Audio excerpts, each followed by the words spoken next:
নমস্কার, ভিল কিচেনে সবাইকে স্বাগত জানাই। আজকে আরও দুটো নতুন রেসিপি নিয়ে আপনার সামনে চলে এসেছি। আজকে আমাদের সবজি বাগানে এসেছি, এখান থেকে পালং শাক তুলবো, সঙ্গে তুলবো রসুন পাতা দিয়ে পালং শাক ভাজা করব, আর সঙ্গে হচ্ছে ট্যাংরা মাছের ঝোল। আপনারা সঙ্গে থাকুন, আশা করছি দুটো রেসিপি আপনাদের ভীষণ ভালো লাগবে। তো প্রথমে শাকটা তুলে নিচ্ছি। দেখুন কত সুন্দর পালং শাক হয়েছে, একেবারে বড় বড়।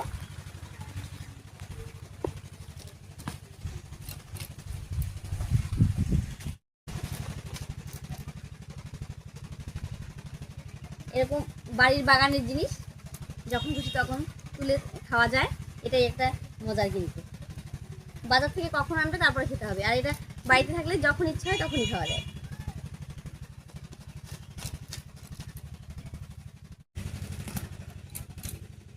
বেশ অনেকগুলো শাক তুলে নিয়েছি, পালং শাক। এবারে কয়েকটা রসুন পাতা তুলে নিচ্ছি।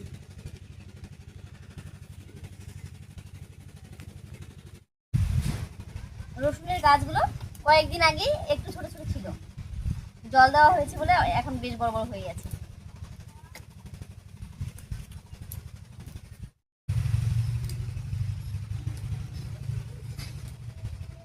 রসুন পাতাটাও তুলে নিয়েছি, এবারে গিয়ে শাকগুলো বেছে ধুয়ে নিচ্ছি।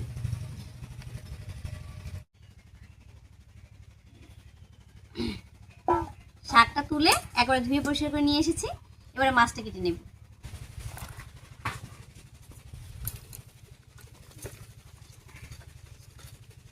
ট্যাংরা মাছগুলো সব জ্যান্ত ছিল, একটু দেরি হয়ে গেছে বলে কয়েকটা মাছ একটু নরম হয়েছে, কিন্তু বাকিগুলো সব জ্যান্তই আছে। দেখুন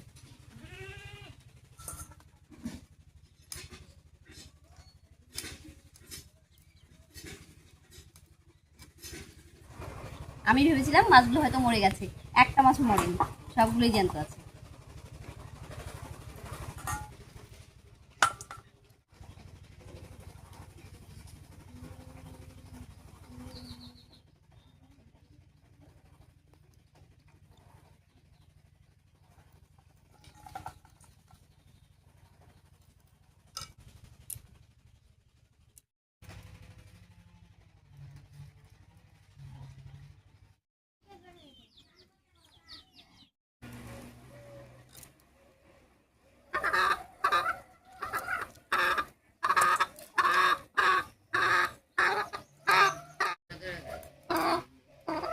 মাছগুলো সব কেটে নিলাম, এবার পরিষ্কার করে ধুয়ে নিয়ে আসি। মাছটা কেটে ধুয়ে একেবারে পরিষ্কার করে নিয়ে এসেছি, এবারে উনুন জ্বালিয়ে ঝটপট করে রান্নাগুলো করে নিচ্ছি।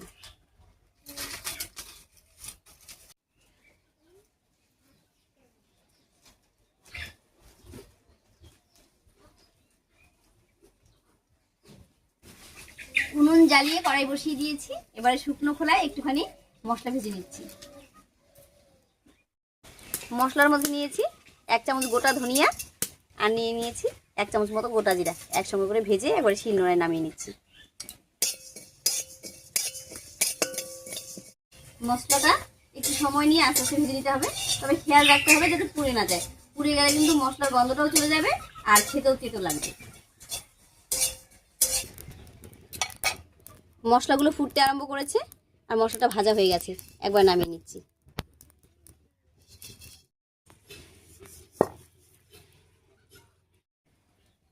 এবারে কড়াইয়ে সর্ষের তেল দিয়ে মাছগুলো হালকা করে ভেজে নেব, জ্যান্ত মাছ বেশি ভাজবো না। তেলটা গরম হতে থাক, মাছগুলো আমি হলুদ লবণ দিয়ে মেখে নিচ্ছি।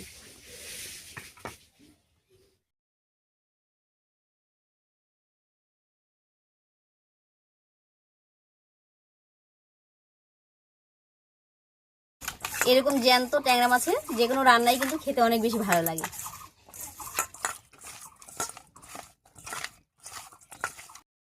তেল গরম হয়ে গেছে, এবার মাছগুলো দিয়ে দিচ্ছি।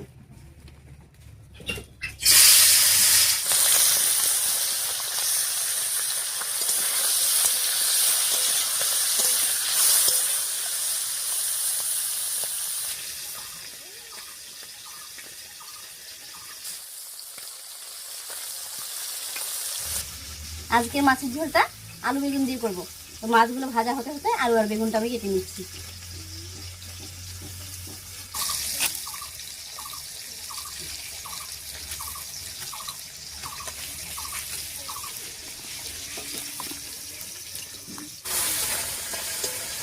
মাছটা হালকা করে ভেজে নিয়েছি, এবার নামিয়ে দিচ্ছি।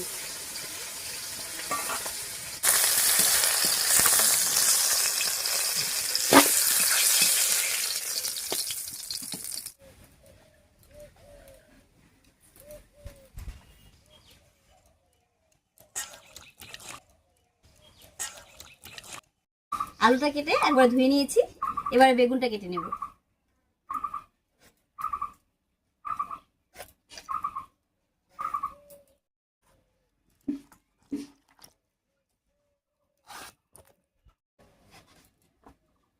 এবারে মাছ ভাজার এই তেলের মধ্যে বেগুনটা ভেজে নিচ্ছি।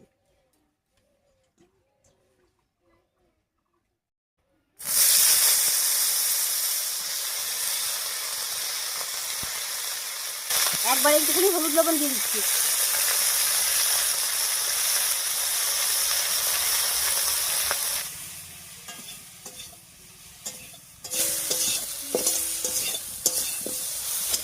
বেগুনটা বেশ ভালো করে ভেজে নিয়েছি, এবার নামিয়ে নিচ্ছি।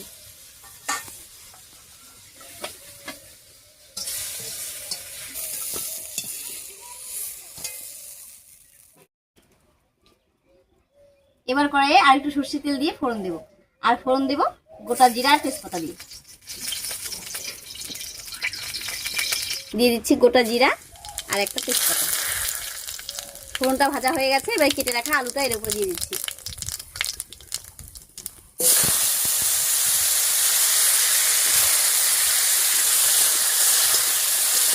ফোড়নের উপরে আলুটা দিয়ে একটু নাড়িয়ে নিয়েছি, এবার স্বাদ মতো লবণ আর হলুদটা দেবো।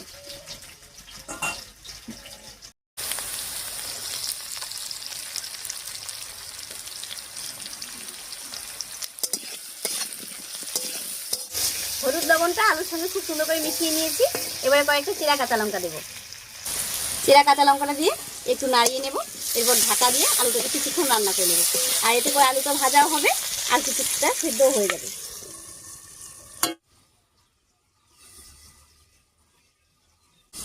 আলুটা ঢাকা দিয়ে রান্না হতে থাক, আর এই ফাঁকে আমি ভেজে রাখা মশলাটা গুঁড়ো করে নিচ্ছি।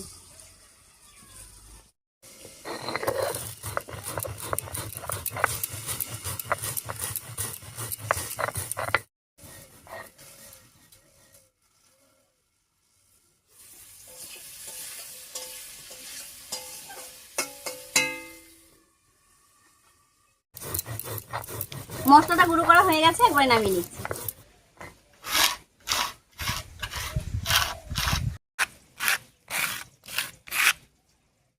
ঢাকা দিয়ে 4-5 মিনিট কষিয়ে নিয়েছি, এবার ঢাকাটা তুলে নিচ্ছি।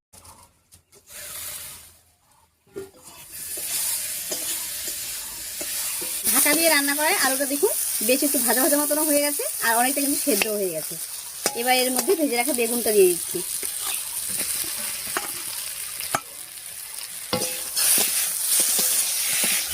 বেগুনটা দিয়ে আলুর সঙ্গে একটু মিশিয়ে নিলাম, এবারে দিয়ে দিচ্ছি গুঁড়ো করা মশলাটা।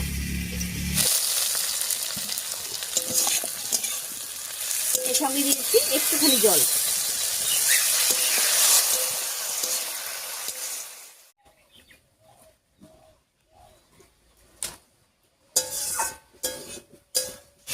গুঁড়ো মশলাটা দিয়ে খুব ভালো করে কষিয়ে নিয়েছি, এবারে ঝোলের জন্য জল দেবো।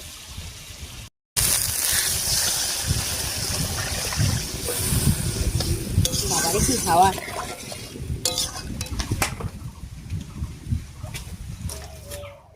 ঝোলের জন্য জল দিয়ে দিয়েছি, ঝোলটা রান্না হতে থাক, ততক্ষণ আমি পালং শাকটা কেটে নিচ্ছি। আজকে রান্নার জন্য শাকটা একটু কুচি করে কেটে নিলাম, কারণ ভাজা করব তার জন্য।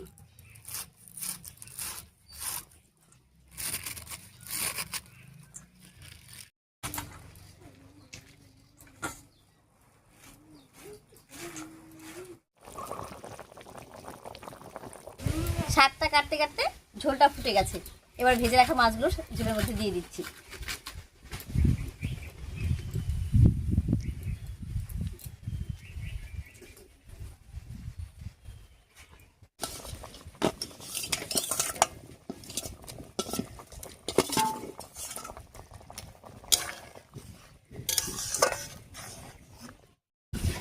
মাছটা দিয়ে ঝোলের সঙ্গে মিশিয়ে নিয়েছি, এবারে ঢাকা দিয়ে 5 মিনিট মতো রান্না করে নেব।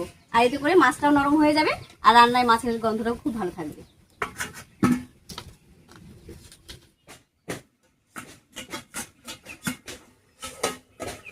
ঢাকা দিয়ে বেশ কিছুক্ষণ রান্না করে নিয়েছি। ট্যাংরা মাছের ঝোল একদম রেডি হয়ে গেছে, এবার নামিয়ে নিচ্ছি।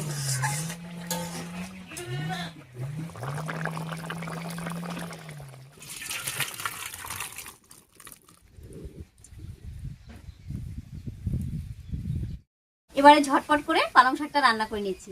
আর তার জন্য কড়াইয়ে দিয়ে দিব সামান্য একটুখানি সরষের তেল।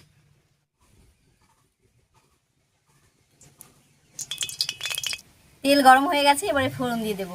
আর তার জন্য নিয়েছি কয়েকটা শুকনো লঙ্কা, কালো জিরা আর রসুন পাতা।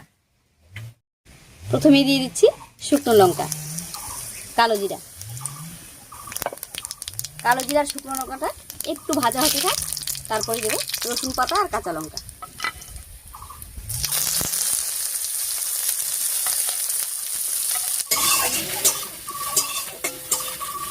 ফোড়নটা একটু ভাজা হয়ে গেছে, এবার শাকটা দিয়ে দিচ্ছি।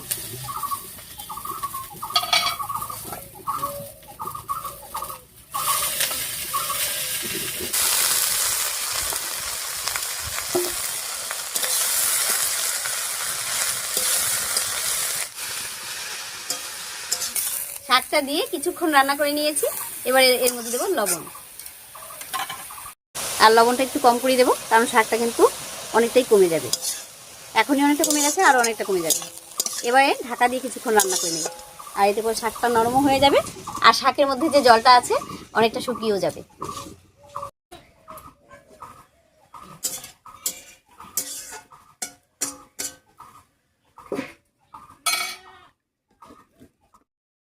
পালং শাক ভাজাটাও একদম রেডি হয়ে গেছে, এবারে নামিয়ে নিচ্ছি। ঢাকা দিয়ে শাকটা বেশ কিছুক্ষণ রান্না করে নিয়েছি। দেখুন শাকটা কমে কতটুকু হয়ে গেছে। মাঝখানে একবার দুবার ঢাকা খুলে নাড়াচাড়া করে দিয়েছিলাম, এবার নামিয়ে নিচ্ছি।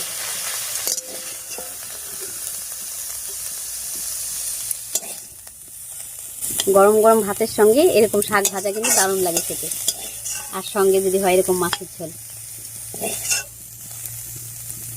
যাই হোক, আমার এই সহজ রেসিপি দুটো আপনাদের কাছে কেমন লেগেছে অবশ্যই কমেন্টে জানাবেন। যদি ভালো লাগে একটা লাইক করে দেবেন এবং চ্যানেলটিকে সাবস্ক্রাইব করে এভাবেই আমাদের পাশে থাকবেন। আজ এই পর্যন্তই, আবার দেখা হচ্ছে নতুন কোনো রেসিপি।